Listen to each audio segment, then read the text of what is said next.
Ruth stood very still behind the chain door. She called us, Harmon said. His voice had found its gentlest register. She's worried about you, Ruth. People who care about you are worried. The 10 seconds that followed were the longest of the night. Ruth stood with the phone in one hand and the chain between her and Harmon and Nora's signature on a document she had not asked for and did not deserve, and she held something in her chest that wanted to become grief and did not let it. Nora had 2 kids. Nora's husband worked for the road department. Harmon had already told his supervisor that his position depended on county cooperation. This is how they do it. She had said that in a hallway 3 hours ago. She had understood it as concept then. Now she felt it in the specific cold way that real things feel when they arrive in your hands rather than your mind. Right outside her back door. Please don't make this harder than it needs to be. She looked through the window. He was standing on her back step in his dry jacket, rain coming down on him like it was embarrassed to be touching him. A folder under his arm, the same warmth on his face that had been in the county building. I brought a relocation packet, he said. Just sign and this ends tonight. From the front of the house came the sound of wood giving way. The chain designed to discourage had not been designed for a crowbar. Cole's voice in her ear, faster now. Martha, front and back both. Yes. A pause, then the basement. Ruth looked toward the side of the house. The bulkhead. Half bent from the storm, one hinge torn but still there. An opening. She pulled on the heavy raincoat hanging by the kitchen door and lifted the tote strap over her shoulder and crouched at the kitchen window, easing it up as quietly as the warped frame would allow. Cold, damp air rushed in, and her voice came out before she could stop it. Don't touch that! The flashlight snapped to her face. The beam was blinding, and for a half second, she was just a shape behind a shelf blinking into white light. Harmon straightened slowly. His expression settled into something that was not quite satisfaction, but lived in the same neighborhood. There you are, he said, almost gently.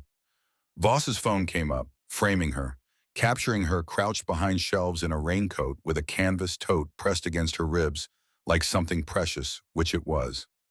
Mrs. Caldwell, Harmon set his voice back to its practiced calm. Come out now, this is over. You don't have a warrant, Ruth said. I have an emergency order. That's not a warrant. He looked at the tote. We need to secure those documents, for your protection. Ruth stood, one hand on the shelf to steady herself, the other wrapped around the tote strap. Her slippers were wet through. Her raincoat was damp. Just stepping down and standing there, an immovable object in the dark, the way a mountain stands without meaning to make a point but making one anyway. He said nothing. Harmon looked at him the way a person looks at a problem they had not factored into their planning. Cole gave the smallest exhale. That's why I bring Garth, he said too quietly for Harmon to hear.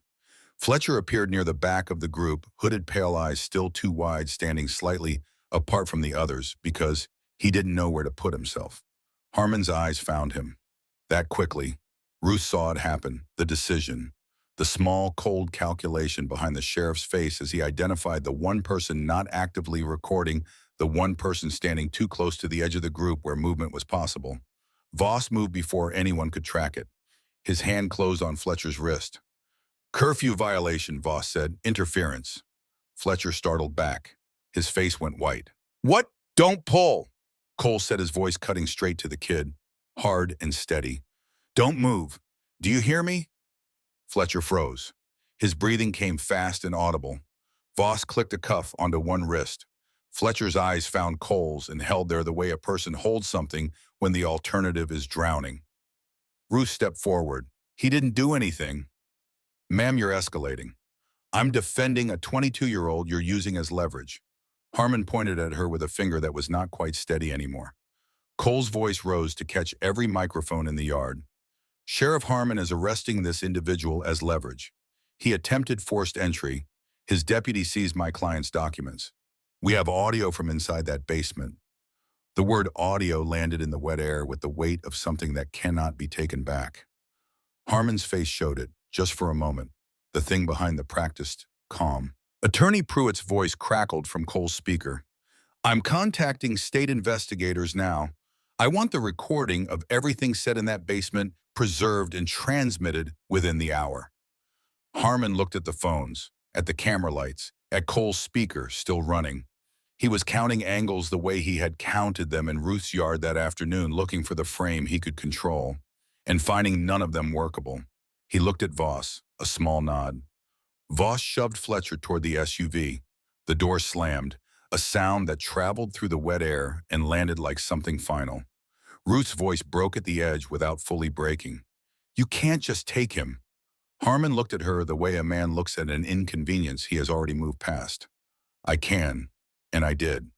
He turned toward his vehicle, stopped with one hand on the door, looked back at the tote still clutched against Ruth's ribs. His voice dropped to something intended for close range only. "You keep that audio," he said, "and you will regret it." Ruth lifted her chin. "Threaten me again. Say it clearly for the recording." His mouth tightened. He got in. The engine started. The vehicles rolled backward off her lane tires, grinding through the gravel, taking Fletcher with them into the dark. Ruth stood in the rain and watched the taillights shrink and disappear. Cole exhaled beside her, controlled and slow. "Everyone stays calm," he said to the group. "No chasing. We do this the right way." The woman with the auburn braid brought Ruth the papers from the tote that had scattered. Most of them readable, edges wet, but the print intact. "They took him," Ruth said. "We're getting him back," Cole said. He looked at her phone. "Is the audio file saved?" "Yes."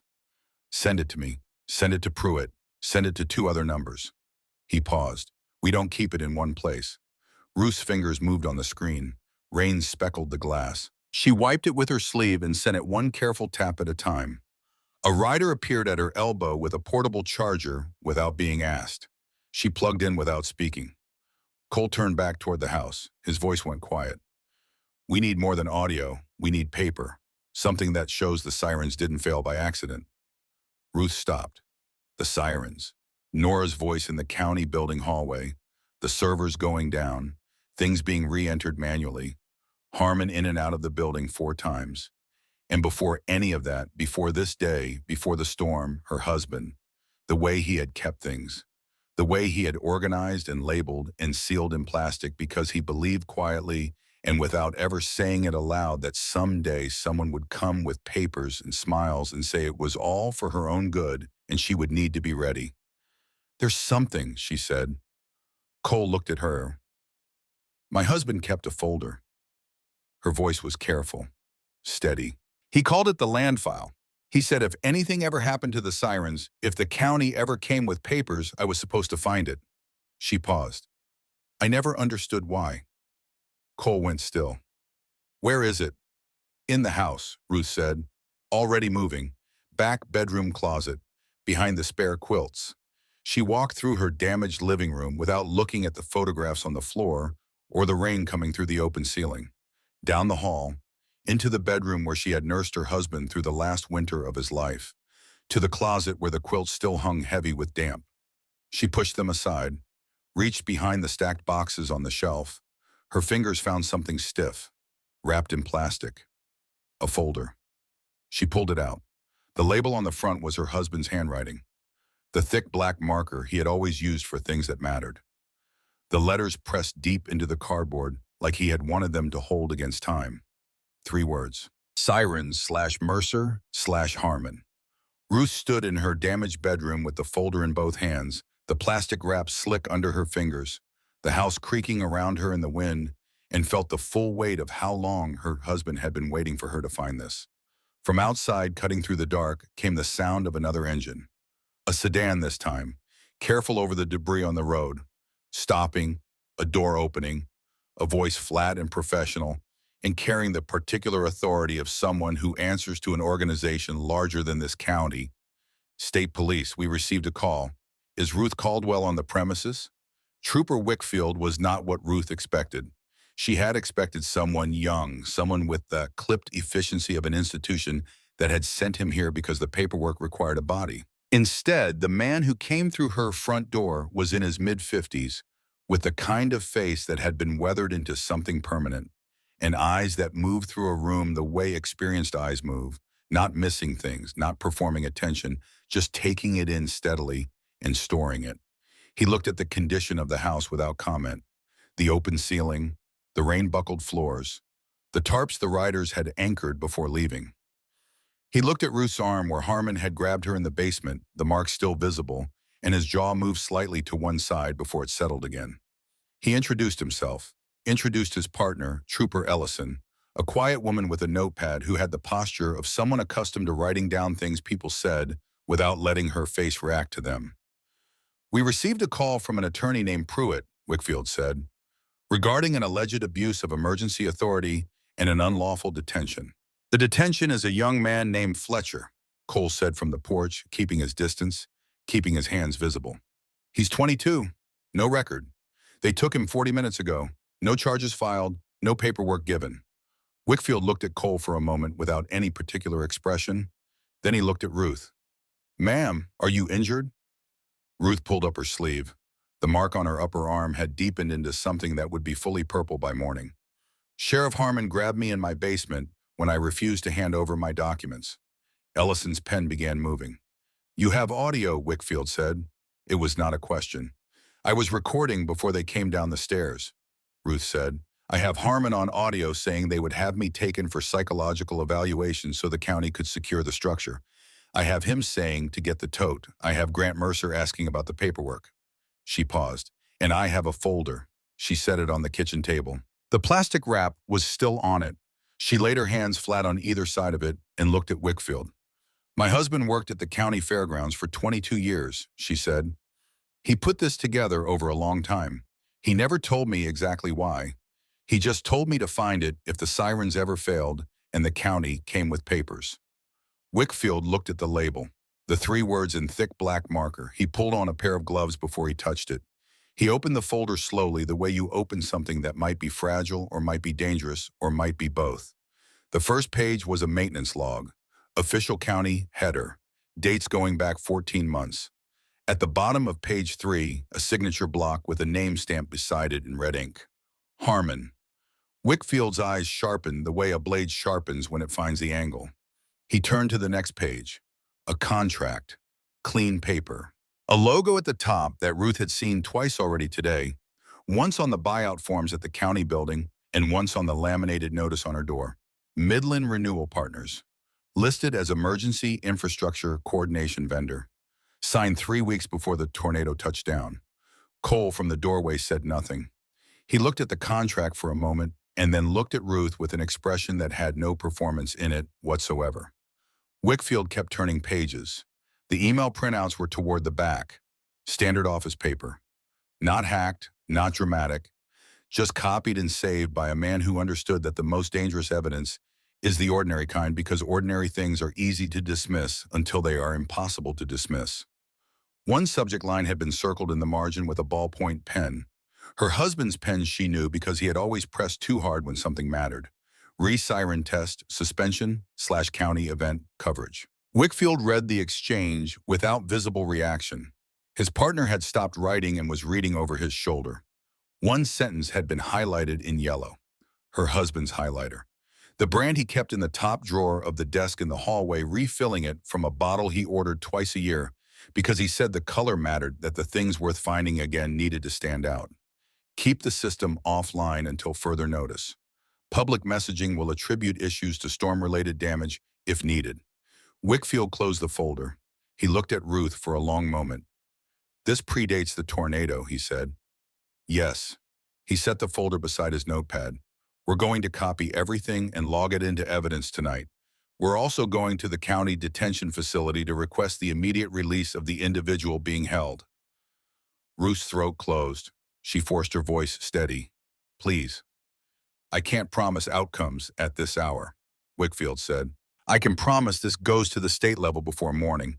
It doesn't stay in this county." He and Ellison left just after midnight, Ellison carrying the folder in an evidence sleeve. Cole had 2 riders positioned on the road outside Ruth's property, visible filming not on her land, just present enough that anyone coming back would know they had not cleared the field. Ruth did not sleep. She sat at the kitchen table in her raincoat with the tin box in front of her and the generator running its low, steady hum in the background and the radio tuned to nothing, just the static, just the sound of something being on.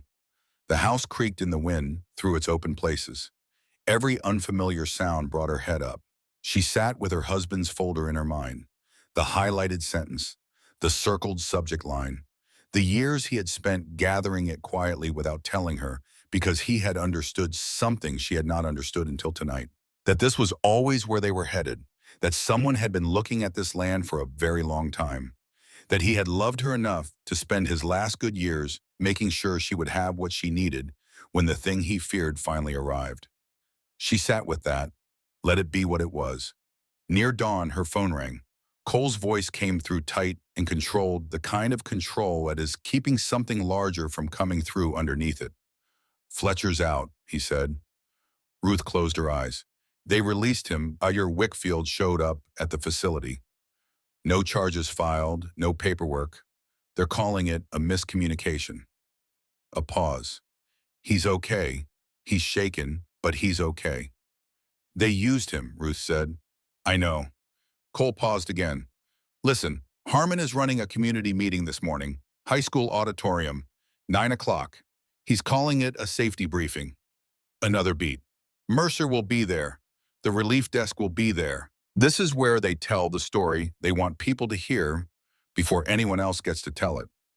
Ruth looked at the folder on the table. "Then I need to be there," she said. Pruitt agrees. "We do it clean. No shouting. No confrontation in the parking lot. You speak, we record, and we let them bury themselves." She stood up, went to the window. The sky outside was pale and cold, the particular early morning color of a day that has not decided yet what it intends to be. "How many are coming?" she asked. "Enough," Cole said. The high school parking lot was still damaged from the storm. Cracked asphalt debris, pushed to the edges, a chain link section blown down near the gymnasium entrance. Volunteers in orange vests handed out water bottles at the main door. The people moving inside had the particular look of a community after a bad night, drawn faces closed that had been slept in, eyes that were working harder than usual to appear composed. Ruth entered through the side door at 8:55. The auditorium was close to full. People sitting shoulder to shoulder on gymnasium bleachers, folding chairs, set up on the floor, a low hum of conversation that carried the specific frequency of people who had lost things and were waiting for someone to tell them what came next. On the stage at the front, Sheriff Harmon stood behind a podium with a microphone, wearing a fresh uniform, his face carrying the expression of a man who had also not slept but had used that time productively. Polished, positioned, the smile preloaded and waiting. Grant Mercer sat in the front row with his legs crossed and his hands folded in his lap, his jacket somehow still immaculate, his expression the pleasant neutral of a man attending something he expects to go well.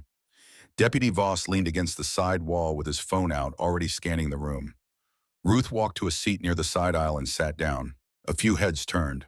The turning spread, people recognizing her, the whispering beginning at low volume and spreading outward through the room the way ripples spread. Cole came in several rows behind her. Sat. 3 riders had found seats scattered through the auditorium at different angles. Phones out, not clustered, not visible as a group unless you were looking for a pattern. Ruth did not look at them directly. Fletcher sat in the back row, hood up, face pale, eyes still too wide, but present. Here. That mattered. Harmon tapped the microphone. The hum in the room faded. "Morning, everyone." The voice of a man who has decided that confidence and authority are the same thing. "I know you're tired. I know last night was hard. Our focus today is safety and the path forward." He spoke for 2 minutes about community resilience, about coordinated response, about the importance of working through proper channels during declared emergencies. His eyes moved across the room with the ease of a man who expected the room to stay where he put it. "We've had some complications," he said, "outside groups inserting themselves into disaster response, social media speculation, accusations that have no basis in fact." He paused, let that land. "I want to be clear. We welcome help, but help must be coordinated. Curfew exists for a reason." Mercer's pleasant expression remained exactly where it was. Harmon drew a breath to continue. Ruth stood up. She didn't do it loudly. She didn't do it dramatically. She simply stood, the way you stand when standing is the most precise thing available, and the room noticed immediately, because rooms always notice when something shifts from performance to something else. Harmon's smile paused at its edges. Mrs. Caldwell, please take your seat. We'll have questions after. No, Ruth said. Her voice carried without a microphone. The room was already quiet enough that it didn't need one. Your sirens didn't go off, she said. 79 people would have died on Route 9 yesterday afternoon if I hadn't opened my basement. And instead of addressing what failed, you came to my home with a crowbar. A sound ran through the auditorium. Not quite a buapis, more like a collective intake, the sound of a room recalibrating. Harmon lifted both hands in a gesture of measured patience. Mrs. Caldwell, you've been through a traumatic experience. What you perceived last night was, do not, Ruth said, and the two words landed like a door slamming. Call me traumatized to make me small. She reached into her tote, pulled out the bank statements, the insurance receipts, held them up so the rows closest to her could see them clearly. You told me my insurance lapsed. It didn't. 22 years of payments. Every month. On time. Harmon's smile held, but something behind it was recalculating. Mrs. Caldwell, we can address paperwork at the relief desk after. Ruth lifted the folder. The label faced the auditorium. Her husband's handwriting. The thick black marker. The three words. Sirens/Mercer/Harmon. The room went very still. Not the polite quiet of an audience waiting. The held breath still of a crowd that has just seen something it did not expect. Ruth kept her eyes on Harmon. This predates the tornado, she said. This is siren maintenance paperwork with your signature on it. This is a contract with Midland Renewal Partners as a county vendor signed 3 weeks before the storm. She turned her head, looked at Mercer for the first time since entering the room. And your company's logo was on buyout forms at the relief desk before my roof was even covered. From the back of the auditorium, someone called out, they offered my cousin cash yesterday afternoon. Another voice, same thing happened to my neighbor. Harmon leaned toward the microphone. This is not the time or place. Then explain why. Ruth said your company's logo was on a county relief form before the county had finished counting the damage. She lifted her phone. I have audio from my basement last night. Sheriff Harmon's voice, his exact words. The room lost what remained of its ambient sound. The kind of quiet that forms when 70 people stop breathing at the same time. Harmon's jaw tightened. That audio is out of context. Then let the state hear it, Ruth said. Trooper Wickfield already has. The name hit the room like a match. Harmon's eyes moved just briefly toward the side exit, the first involuntary movement she had seen from him, and the auditorium doors at the back opened. Wickfield walked down the center aisle with a folder in his hand and the unhurried stride of a man who does not need to perform authority because he has it. People shifted to let him pass. The whispering died completely. He did not stop at the front row. He did not acknowledge Mercer. He walked directly to the stage and looked up at Harmon and said in a voice that required no amplification whatsoever, Sheriff Harmon, I'm here on a state inquiry relating to abuse of emergency authority and interference with disaster services. You are directed to provide your emergency orders, siren maintenance logs, and any signed vendor coordination agreements to state investigators immediately. Harmon's grip on the microphone stand tightened. You don't have jurisdiction over a county briefing. I have jurisdiction over what the documents in that folder describe, Wickfield said, and I'm not alone. He nodded toward the back doors. They opened wider. 2 more troopers entered, then 2 more, and behind them people in plain jackets with state seals on lanyards and clipboards and camera equipment. The kind of people who did not travel to small county auditoriums unless someone considerably above the county level had already decided the situation required attention. The crowd shifted, not with anger yet, but with the specific quality of a group realizing that the person they had been watching for direction was not the largest power in the room anymore. Harmon turned the microphone toward the auditorium again, his voice rising, performing for the audience he was losing. You are watching state overreach. You are watching outside influence trying to destabilize this community's recovery. A voice from the middle rows, outside influence saved my daughter on Route 9. Another, where were you when the sirens didn't go off? Harmon's head snapped toward the sound. The anger showed through, just for a moment, just enough. Sit down, he said. It was the wrong thing to say. The room reacted the way rooms react when the person telling them to sit down has just revealed that sitting down was never about their comfort. Wickfield stepped onto the stage. Sheriff Harmon, step away from the microphone. Harmon's hands tightened on the stand. For 2 full seconds, the auditorium watched him decide whether his pride was worth the cost. Then something in the calculation shifted, and he took a half-step back. And Deputy Voss made the worst decision of his career. He had been moving along the side wall without anyone registering it as movement. Small steps. Gradual. Eyes locked on Ruth's phone. On the audio file, on the recording of a basement conversation that could not be reframed or re-entered into any system. He was 3 feet from her when she saw him.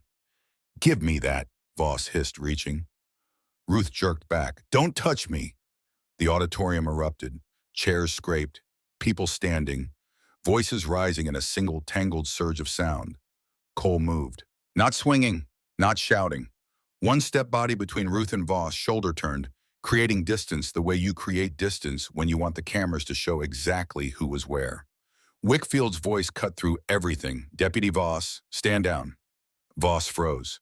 His eyes moved around the room and found the cameras, the troopers, the state investigators, and for one moment he looked like a man who understood what he had just done in front of all of them. Then he grabbed anyway. He seized Ruth's phone with both hands and yanked. The phone spun from her fingers and hit the floor with a crack that rang through the auditorium like a shot. The screen fractured. The glass spread in a starburst across the gym floor. Wickfield pointed. Trooper Ellison, detain him. Ellison came in fast and clean and took Voss by the wrist before he could reach down. Voss jerked. I'm law enforcement. Ellison's reply was flat and final. Not right now. The cuffs clicked. The entire auditorium went silent. Not the held breath silence of earlier. The stunned silence of a community that had never watched one of its own be restrained in a public building before and was not entirely sure what it felt about being there to see it. Harmon stood on the stage holding a microphone stand with both hands and staring at the room like it had been swapped out for something else while he wasn't watching. Ruth bent down and picked up her phone. The screen was fractured from corner to corner, but the recording light was still on. The red dot still pulsed. She looked up at Wickfield. The audio file was already sent, she said, before I came in this morning. Wickfield nodded. Good. The lights went out 11 minutes later. It happened between one breath and the next, the fluorescent banks cutting off simultaneously, the auditorium swallowing itself in the particular dark of a windowless space with no residual light to soften it. Someone screamed. A child started crying somewhere in the bleachers. The sound of people standing, chairs, scraping bodies, bumping in the sudden blindness built fast into something that had the shape of panic. Wickfield's voice cut through before it could fully become what it threatened to become. Stay where you are. Do not rush the exits. State troopers, lights on the aisles. Phone flashlights came on. A dozen first, then more lifted high, creating corridors of light in the dark that people instinctively oriented toward. The crying child found a parent. The standing crowd settled, uncertain but no longer moving toward the doors. Cole moved close to Ruth without touching her. That wasn't a power failure, he said quietly. No, Ruth said. She was already watching Mercer. He was moving, not running, not anything that could be called panic from a distance. Just rising from his front row seat with the unhurried adjustment of a man recalibrating his exit strategy, collar turned up, moving sideways through the row toward the side aisle with the practiced invisibility of someone who has learned that confidence reads as belonging. Mr. Mercer, Wickfield's voice sharp and immediate. Remain in your seat. Mercer turned just enough to speak over his shoulder. Trooper, I'm going to coordinate the backup generators. People are frightened. He kept moving. Cole lifted his phone and tracked Mercer's path with the camera. Ellison was already moving toward him, cutting through the crowd at an angle. Someone near the back pushed toward the doors, and panic moved like a wave. One person, then 10, then 50, and the troopers spread to redirect the flow without grabbing anyone. Their voices steady and their arms extended, creating human channels in the dark. In that movement, in that brief reorganization of bodies and attention, a man came at Ruth from the side. She felt him before she saw him. The specific quality of someone's attention landing on the back of your neck. His hand closed on the edge of the folder. Ruth twisted. The folder tore slightly in his grip. She held on. Cole was there before the man could pull again, not striking, not grabbing, just stepping into the space between them, with the density of a closed door, one hand clamping over the folder and pressing it back against Ruth's chest. "No," Cole said. One word. Low. The man tried to back into the crowd. Wickfield's flashlight found his face. The beam was sudden and bright, and the face it revealed was familiar to half the people in the room. Walt Briggs, standing with his hand still half raised, caught in the middle of reaching for something that did not belong to him. "He tried to take her documents," Cole said clearly enough for every recording in the room. Wickfield covered the distance in 2 steps. "Hands up!" Walt lifted his palms. She was falling." "You came from the front row," Wickfield said. "You came from Mercer's side." He studied Walt's face with the flat attention of a man sorting through what he is seeing and finding it exactly as bad as expected. "You were on her porch last night, asking about her paperwork. You were at her road this afternoon carrying a clipboard with a buyout form." He took Walt's wrist and turned him toward the nearest trooper. "You'll wait outside while we sort out what you were doing and who sent you." Walt went without fighting, but not quietly, his voice carrying back through the dark. "I've lived in this county for 40 years. I have rights. I know Sheriff Harmon personally." The doors closed behind him.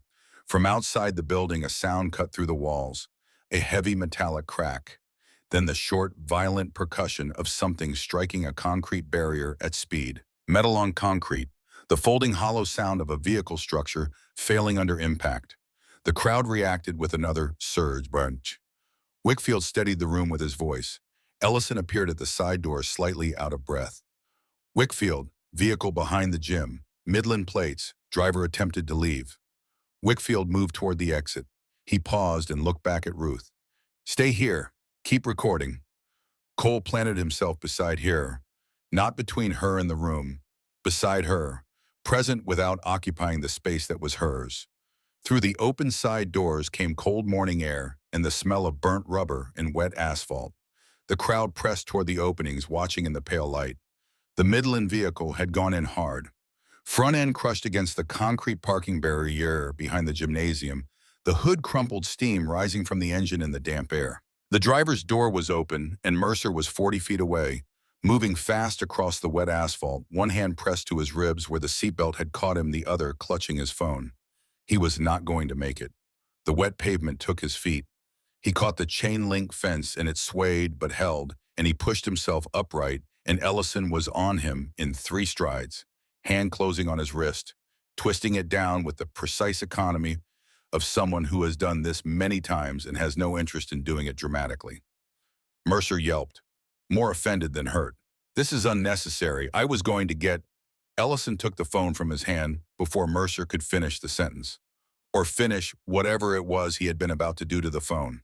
The trooper who cuffed Mercer did it without ceremony or commentary.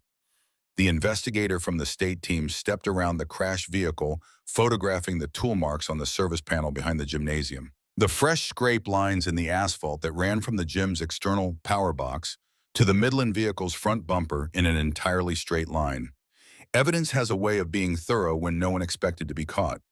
Ellison brought Mercer back through the side doors with his hands behind him, and his jacket no longer immaculate, and his expression doing the work of a man trying to project dignity in circumstances that had stopped cooperating with that project. The crowd in the auditorium saw Mercer in cuffs, and the room shifted again. Not with cheers, with the complicated, layered sound of a community absorbing information it had not asked for. Some people angry, some relieved, some simply stunned, the particular mix you get when the thing you suspected turns out to be worse and more organized than the suspicion. A woman in the middle rose. "That's the buyout man. He came to my door yesterday." A man near the wall. "He offered my father cash yesterday afternoon. My father is 83. Harmon was still on the stage, hands empty, the microphone stand abandoned.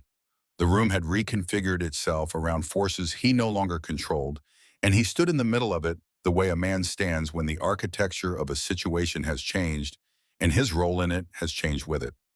Wickfield stepped onto the stage for the second time that morning. His voice filled the room without effort. "The power to this building was deliberately disabled. That is now part of this investigation. Any condemnation notices issued without a state inspector present are suspended pending review.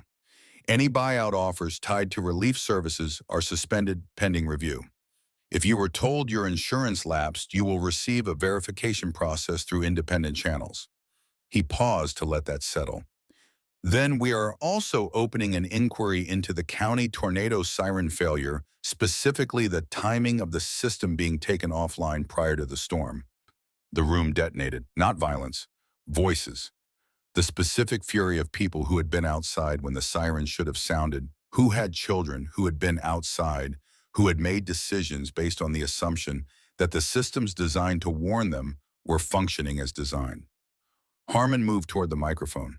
The sirens failed because of storm conditions. That's Wickfield stepped between Harmon and the podium. The storm hadn't started when the logs show the system was taken offline.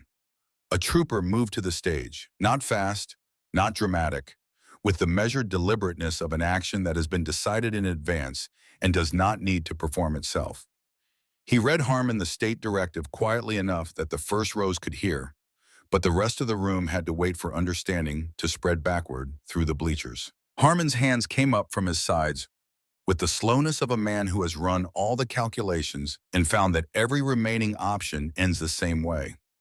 The cuffs clicked on a county sheriff's wrists in front of 300 of his constituents in the gymnasium of the high school, where many of their children had graduated under fluorescent lights that had just come back on after being deliberately cut, and the sound of it traveled through the auditorium the way certain sounds travel, not loud, not dramatic, but absolute, the way a door sounds when it closes on something that will not reopen. Harmon did not resist. He went still, the way a system goes still when its last argument has been taken from it. When he was walked toward the doors, his eyes found Ruth for one moment. Not with rage, not with the hot feeling of someone who expected to win, with something colder. The look of a man watching the moment he stopped, being able to control the story and understanding for the first time what that meant. Ruth did not look away. Wickfield turned back to the room. Anyone with documentation recordings or paperwork related to the siren failure, condemnation notices, or buyout pressure can provide it to state investigators on site today. Our mobile intake unit will be in the parking lot within the hour. He nodded toward Ruth. She walked to the aisle, unhurried, the folder still against her ribs. Her cracked phone in her hand, the recording light still blinking through the shattered screen. She looked at the room, at the faces she had known for decades. The volunteer firefighter who had stood on her driveway the day before and looked ashamed. The people who had filmed her from their car windows. The people who had watched from the safe distance of their porches while a man in a clean uniform tried to paper her out of her own home. "My name is Ruth Caldwell," she said. "I live off Route 9. I opened my basement during the tornado because 79 people didn't have time to be judged. I didn't do it to make a point. I did it because it was the right thing." She held up the cracked phone. "When the storm passed, the sheriff came to my house with a crowbar. He told me my insurance had lapsed. He tried to take my documents. He grabbed my arm in my own basement and called it a welfare check." She raised the folder. "This is what my husband left me. He knew what was coming. He kept this for years because he understood something I didn't yet. He couldn't stop it alone. He made sure I wouldn't have to face it alone either." The room was completely still. "If you've been scared," Ruth said, "I understand that. I've been scared too. But you don't protect yourself by handing your home to the first man who shows up with a hotel voucher and a signature line." From the back of the auditorium, a voice. A man she recognized, someone she had seen at the feed store, someone she had never particularly noticed. "I'm sorry, Mrs. Caldwell." Another voice, a woman this time. "Me too." Wickfield let the moment hold. Then he turned to his investigators. "Begin intake." Folding tables appeared along the side wall, not glossy forms with corporate logos. Standard government intake sheets, troopers directing people into lines, state investigators collecting names and addresses, and the specific nature of what they had been offered and by whom. Mercer, sitting in a chair against the wall with a trooper beside him, tried to speak. "This is a misunderstanding. My company provides a legitimate service, and—" "Save it for counsel," Wickfield said without looking at him. Inside the gymnasium, the state intake process ran for 2 hours. Folding tables full of people with stories that turned out, when laid out in sequence, to follow the same pattern. the insurance flagging, the condemnation notices, the forms with the corporate logo, the cash offers that arrived suspiciously fast for something improvised. The investigators wrote it all down, photographed everything, spoke to people in calm voices that did not suggest they were surprised by any of it. Mercer's phone had been opened by Ellison at the intake table. What was on it would take weeks to fully document. But even in the first hour, what the investigators found gave the room a particular quality of silence when Wickfield mentioned it briefly to Ruth. 5 other counties, 3 states, the same pattern in each. The siren failures correlated in each case with a declared emergency. The Midland buyout forms pre-printed. The insurance records modified through manual re-entry during server restoration periods. The condemnation notices laminated. In the folder Ruth's husband had kept, the name of a county commissioner appeared once briefly in a forwarded email chain, a name that belonged to a man who had been a state senator for the past 4 years. Your husband documented more than just Delwood, Wickfield said. Ruth stood in the damaged gymnasium with the morning light coming through the high windows and let that settle into the full shape of what it was. He always saw the larger picture, she said. He just never found a way to make anyone else see it with him. Wickfield was quiet for a moment. He left it to you. Ruth looked at the door. He did, she said. By late morning, the parking lot had transformed. Word travels fast in a county when people share roads and churches in the same stretch of feed store. Word travels faster when it has engines behind it. The first line of motorcycles came in from Route 9 just before 11. Not a dozen, not the 79 from the day before. More, many more. They came in controlled lines 2 by 2, not roaring, not circling, not doing anything that the most hostile reading could frame as threatening. They found the edges of the parking lot and filled them in neat rows, leaving the center lanes clear for emergency vehicles and the relief trucks that were beginning to arrive from neighboring counties, the real relief, not the kind with developer logos. Helmets came off. People stepped down and went immediately to the beds of trucks and the trailers hitched behind some of the larger bikes. Generators, chainsaws, the proper kind for debris removal, pallets of water, a mobile kitchen trailer that smelled immediately and powerfully of coffee and something cooking. A box truck carrying lumber sorted by size and labeled with colored tape, medical kits, work gloves by the case. Someone had printed signs on plain paper in large letters. Debris crew, meals, power, supply runs. The signs were taped to the side of the kitchen trailer with the functional absence of style that belongs to people focused entirely on getting something done. 300 of them, give or take. The town stood in the parking lot and the gymnasium doorways and at the edges of the damaged athletic fields and watched. There was no single expression on the faces. Some people looked confused. Some looked ashamed. Some looked like people who had been carrying a thing they hadn't named yet and had just found out what it was called. Ruth stood near the gymnasium entrance and watched Cole walk across the parking lot toward her. His jacket was dry for the first time since she'd met him. The rain had finally stopped sometime in the early morning, and the air had the particular clarity that follows a storm that has finished having its say. He stopped a few feet from her. "We're here," he said, not announcing it, just stating what was true.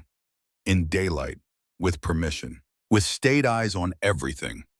Ruth looked at him, at the riders unloading lumber, at the woman with the auburn braid directing volunteers, at Garth lifting a generator off a truck bed alone without apparent effort. "You broke curfew," she said. Cole gave a short exhale, the closest thing to a laugh that the last 18 hours had left room for. "They broke the law first." Fletcher appeared from behind Cole, hood still up, eyes still too wide.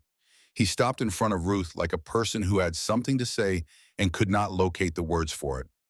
Ruth stepped forward and put one hand on his shoulder. Brief, steady. "You did good," she said. "You didn't give them what they wanted." He swallowed, nodded.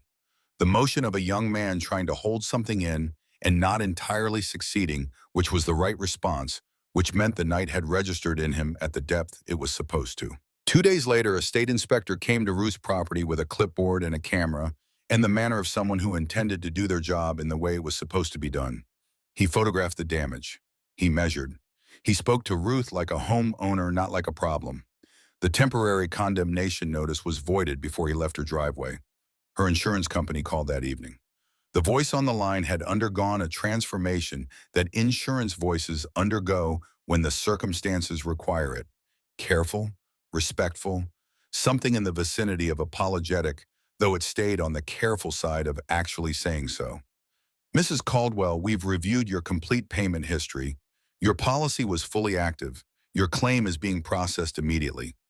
Ruth sat at her kitchen table under the tarp line that the riders had strung across the open section of ceiling, listening to the rain drip steadily into the bucket Cole's group had positioned beneath the worst gap, and felt something in her chest loosen that had been held for a very long time. Nora Hale came to the house the next morning. She stood on the rebuilt section of porch for a full minute before she knocked. Ruth had seen her from the kitchen window and let her stand there not out of cruelty, but because some moments need to be inhabited before they can be moved through. When Ruth opened the door, Nora looked the way a person looks who has not slept and does not expect forgiveness and has come anyway because the alternative was worse. I know why you signed, Ruth said, before Nora could say anything, before the apology that was already on its way to her face. I know what they had over you. Nora's eyes shone. Marty, help me with the roof, Ruth said. Nora blinked. I need someone to hold the other end of things, Ruth said. My husband used to do that. It was not forgiveness delivered as a speech. It was just the next true thing offered plainly, which is how Ruth Caldwell had always offered things. Nora stepped onto the porch. The sirens were tested on a Thursday morning, 10 days after the storm. A clear day, cold, the kind of blue sky that feels like an apology from a season that has been difficult. Ruth was on the rebuilt section of porch with a cup of coffee when the sound began. It started at the water tower and spread outward across the county, the way sound spreads across flat land, filling every space, reaching the farm fields and the back roads and the places where people were still clearing debris from their yards and their driveways and the edges of their lives. People stepped outside to listen. Ruth stood on her porch with her coffee and listened. The siren did not sound like relief exactly. It sounded like something that had been broken and been made to work again, which is close to relief but not the same thing because the breaking still happened and the knowing is permanent. But it was loud, and it was working, and it reached 4 miles out on a clear day, all the way to the end of a gravel road off Route 9. That afternoon, Cole and the column came to say goodbye. The work was largely done, the worst debris cleared, the most vulnerable roofs tarped and then tarped again, and in some cases partially reshingled by crews that worked from sunup to dark and did not charge for the labor. The mobile kitchen had served 3 meals a day for a week and a half and was packed now and ready to move to wherever the next need was because there was always a next need somewhere. Ruth walked out to meet them at the edge of her lane. The porch behind her was new boards. Not all of it. Some sections were the original wood resecured and re-leveled. But the new sections were properly fitted and properly sealed and would last for years. The railing had been replaced with something slightly different from what had been there before, a few inches taller, because whoever had built it had decided that made more sense. Cole stepped off his bike. He looked at the house, at the repaired roofline, at the yard that was cleared and not yet recovered but no longer looked like a disaster zone, at the woman standing at the edge of her property in a clean house coat and her regular shoes, not the slippers this time. You're going to be okay, he said. Ruth looked past him at the road, at the long line of bikes idling at the edge of her lane, waiting not impatiently, just ready. I already am, she said, because I didn't move. Cole nodded once, the way you nod at something true when you have no argument with it and no addition to make. If it happens again, Ruth cut him off gently, not with dismissal, with something that was closer to certainty. It won't, she said. He held her gaze for a moment, then he stepped back. Helmets went on. The sound of it running down the line like a wave one after another, the mechanical click of visors and the adjusting of straps. Engines rose. First one, then the next, then all of them, not roaring, not announcing, just gathering into the low controlled sound of a column finding its speed. They pulled out, not fast, not slow, the way people leave when they are not leaving for good, just leaving for now because there are other roads and other places where the same things happen and the same help is needed. Fletcher was near the middle of the column, his back straight, his patch slightly less new-look keys than it had been 11 days ago. Ruth stood at the end of her lane and watched them go. The sound diminished, rounded the curve past the elm that now lay on its side at the field's edge, roots exposed to the sky. Diminished further.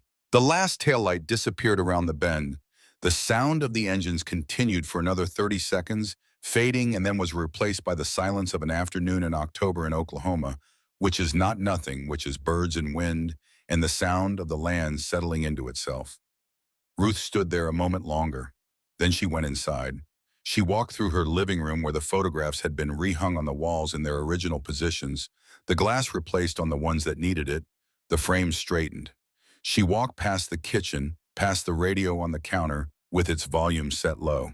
She walked to the basement door at the end of the hall. She stopped. The steel door looked exactly as it had always looked, her husband's door. Built after the big storm a decade ago, installed on a Sunday afternoon with two of her husband's friends from town and a six-pack, in a level and a great deal of disagreement about the correct position of the hinges that had eventually been resolved in her husband's favor because he was right. The sliding bolt was still there, the metal worn smooth where hands had gripped it. Ruth placed her palm flat against the door. The cold of it came through immediately. The particular cold of a material that holds its temperature regardless of what is happening on either side of it. She held it there, felt the weight of what it had done. Not just in the storm, not just in those 90 seconds when the tornado sat on the house and the bolt held and 79 people on the other side of it were still breathing because of a man who had spent a Sunday afternoon arguing about the correct position of hinges. All of it. The folder behind the quilts. The highlighted sentence. The years of quiet preparation. The love that does not announce itself but shows up in the most useful possible form, which is readiness. Above her, through the repaired sections of the house and the morning air and the cold October sky, she could still feel the echo of the siren that had sounded on a clear day, loud and working and reaching all the way to the edges of the county. Ruth Caldwell stood in her own hallway with her hand on her husband's door, and outside the sun was doing what the sun does in October in Oklahoma, when the storms have passed, burning low and gold across the red clay fields and the stubborn grass and the 312 acres that were and had always been and would remain exactly hers.